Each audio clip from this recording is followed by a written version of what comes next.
I've personally conducted over 300 discovery calls with franchise buyers across Australia. And the number one thing that catches people off guard isn't the franchise fee, it's everything that comes after it. In this episode, I'm going to walk you through the 10 fees every franchise buyer needs to know before they sign anything, so you can go in with your eyes wide open. Because the prospects who get burnt aren't the ones who ask too many questions, they are the ones who didn't ask enough. Let's get into it.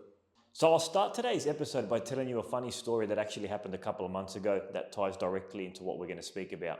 So in any franchise, there's something called a field visit. Pretty much, head office sends a representative to go out to a franchisee's location to check up on them and make sure that they're complying to a high standard.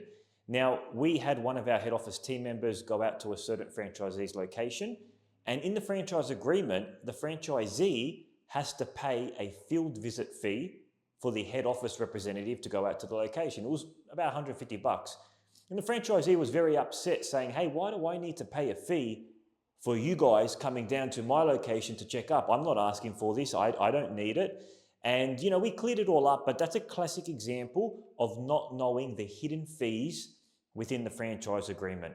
So in today's episode, I'm going to be talking about the 9 hidden fees that you or anybody that's coming into a franchise should know, because the reality is there are fees that happen after the franchise agreement is signed. Everybody knows what the initial franchise fee is. Yeah, it's 50 grand. That's black and white. But it's the fees that happen after the franchise agreement is signed that you need to know about it. Let's get into the first one. Okay, first one is royalty fee. Now, this is probably the most important fee that you need to understand before you sign or come into a franchise agreement, because it's the biggest one. It is going to be the biggest one on your profit and loss statement. That's probably going to take up a large chunk of your fees.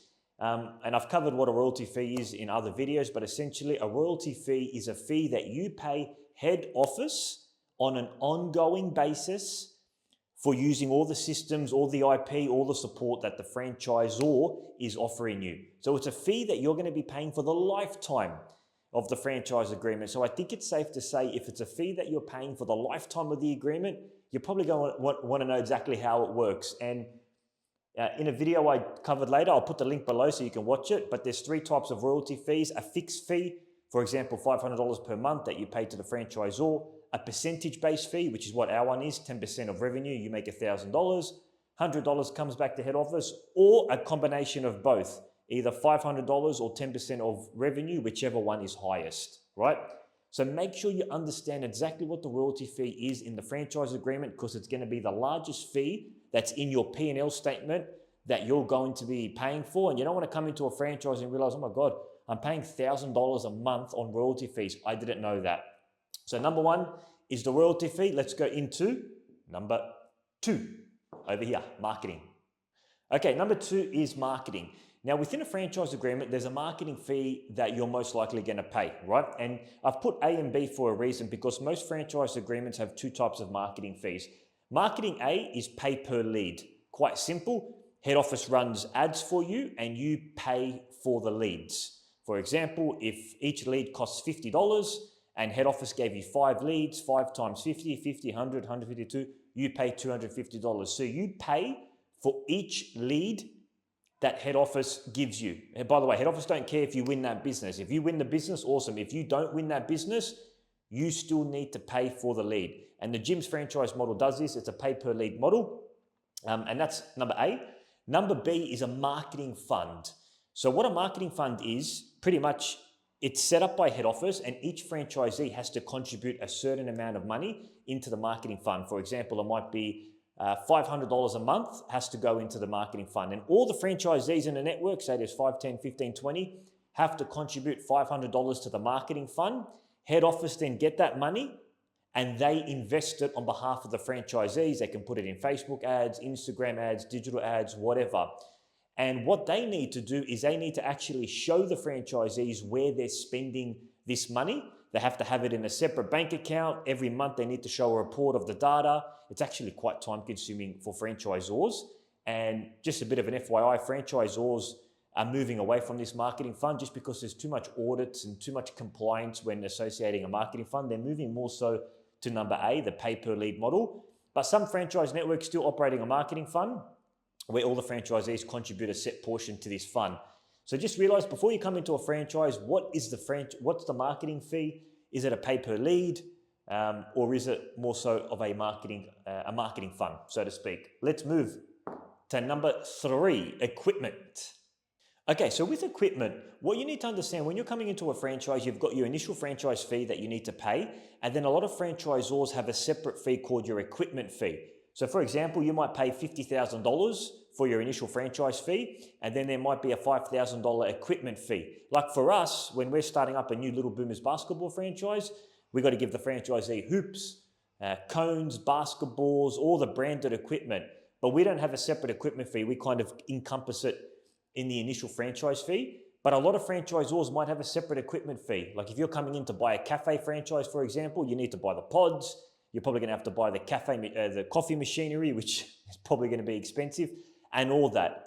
So before you sign a franchise agreement, just find out exactly what the equipment costs are, like what it covers, an itemized account, and how much it's going to cost you. Because believe me, this catches people off guard. They pay the initial franchise fee, and then they see that there's an invoice for 10 grand for an initial equipment package. So make sure you check out what the equipment is. And now we're going to move to number 4.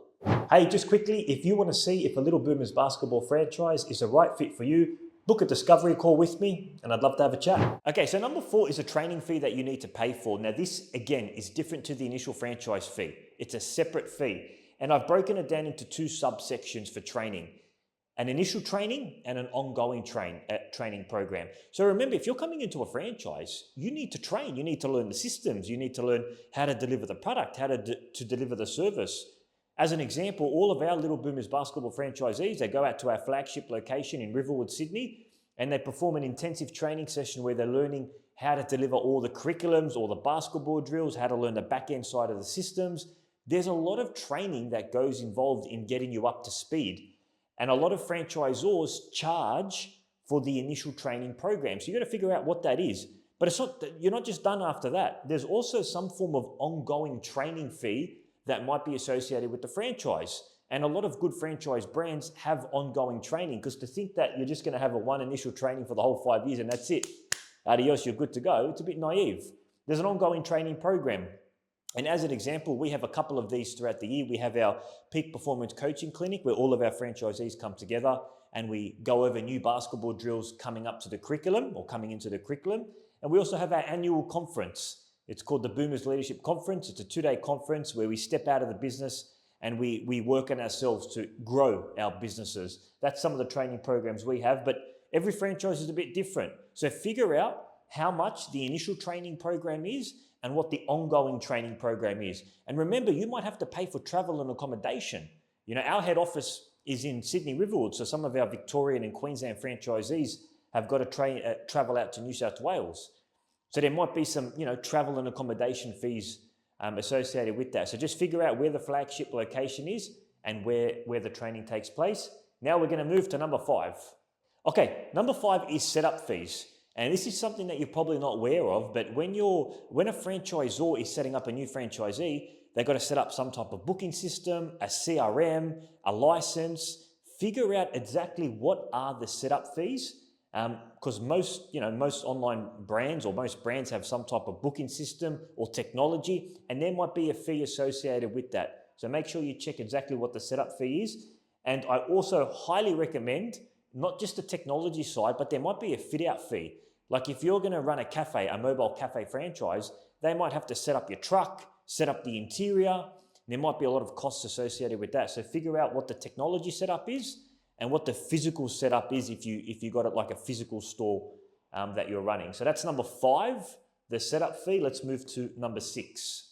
Okay, number 6 is supplies. And this is, I've put a little sad face here because I want to explain something to you. So throughout the lifetime of the franchise, you're going to need to purchase new supplies. Like our Little Boomers basketball franchise owners, they might run out of basketballs and they need to purchase new basketballs. They might run out of training kits and they need to purchase training kits. They might need new coaches' uniform. So we've got supplies for all of these different things, and franchisees come to us to purchase, basketballs, training kits, coaches' uniform. And if you're running another franchise brand, let's say you're doing a cafe franchise, you're probably going to need to go to the franchisor to buy the new coffee pods, any machinery, anything like that. But in the franchise agreement, it does state clearly that you have to go with the franchisor's suppliers.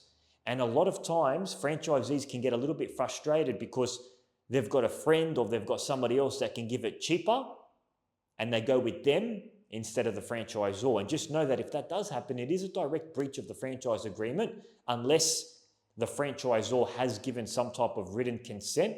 You do need to go with the franchisor suppliers. And I know from experience that that's a bit of a sticky point when it comes to franchisees. I had a discovery call with somebody the other day and he said, hey, who does your basketballs? I said, we do it.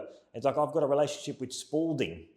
If I become a franchisee, can I go with Spalding because they give me really cheap prices? I said, no, you can't. You have to actually get all of our basketballs from us. And we already identified a little bit of a sticky point when it comes to the franchise. So remember, you are going to have to purchase supplies throughout the lifetime of the franchise. Now let's move to number 7. Okay, number 7 is insurances. This may or may not apply to your franchise depending on what type of franchise you're in. But I know for us, Little Boomers basketball franchisees, we need to purchase public liability. You know, God forbid, if something happens to a child at the class, we need to be covered up to 20 mil. And we also need to purchase workers' compensation. In New South Wales, it's mandatory for all businesses that they have workers' compensation. So figure out what the insurance fees are. Usually it's an annual fee that you need to pay, but find out if your business has any insurances you need to pay and just make sure that you're tracking those along. Now we're going to move to number 8. Okay, number 8's an interesting hidden fee that you might not know when you sign a franchise agreement. And it's probably because you're not really thinking that much long term, but there's a renewal and transfer fee associated with most franchises. I'll go over renewal, then I'll do transfer. So a franchise agreement usually goes for 5, 10, 15, 20 years, depending on your franchise, but there is a time limit for how long the franchise agreement goes for. For Little Boomers Basketball, our one is 5 years. After 5 years, what happens if you love the franchise and you want to renew? There's a renewal fee to get your new documents ready, because you have to join a new agreement when the old one expires. Our renewal fee is $3,000, but every franchise is different, right? So you need to find out that if you love the franchise and you want to continue after the agreement has expired, what is the renewal fee? And then there's a transfer fee. If you decide to sell the business to someone, most of the times you have to pay head office a transfer fee to transfer the business from one person to another. And our transfer fee, I think, we have an assignment fee. It's 10% of the sale price. So if you sell the business for $100,000, 10% of the sale price comes to us, the franchisor. But find out in your franchise agreement that if you do sell the business to someone else, what is that transfer fee? So remember, number 8, it's one that people don't think about much often. Find out what the renewal and the transfer fee is. Let's move to the final one, number 9. Okay, number 9 is an audit and compliance fee. Now, in a franchise agreement, you'll see that the franchisor can at any time randomly audit the franchisee. The reason why we have this in the agreement is we need to make sure that our franchisees are following correct procedures in accordance to Australian law. So, for example, they're paying their employees superannuation, they're paying them their minimum award, they're paying their wages. All of that is important. And, if a franchisee isn't doing that, and they get investigated, that's going to affect the network, the brand as a whole. So the franchisor in the agreement has the ability to audit, and it also says that there may be a fee if we choose to audit you. There may be an audit fee that we can pass on to the franchisee. So just make sure to find out, can they audit you randomly? And if so, what is the fee that's associated with the audit or compliance? Because it's very important that a franchise brand, like the franchisees within the franchise brand, are following, Australian consumer law, like superannuation and paying the minimum wage. Especially right now, ATO, Uncle Sam out there, Big Brother, whatever you want to call him, they're really cracking down on companies that aren't paying superannuation. So number 9 is the audit and compliance fee. And there you go, ladies and gentlemen. That is the 9 hidden fees that you probably don't know about before you sign a franchise agreement. Hey, I want you to tell me in the comments below which one caught you off guard. Which one did you listen to and say, oh, geez, I didn't know that's included in the franchise agreement?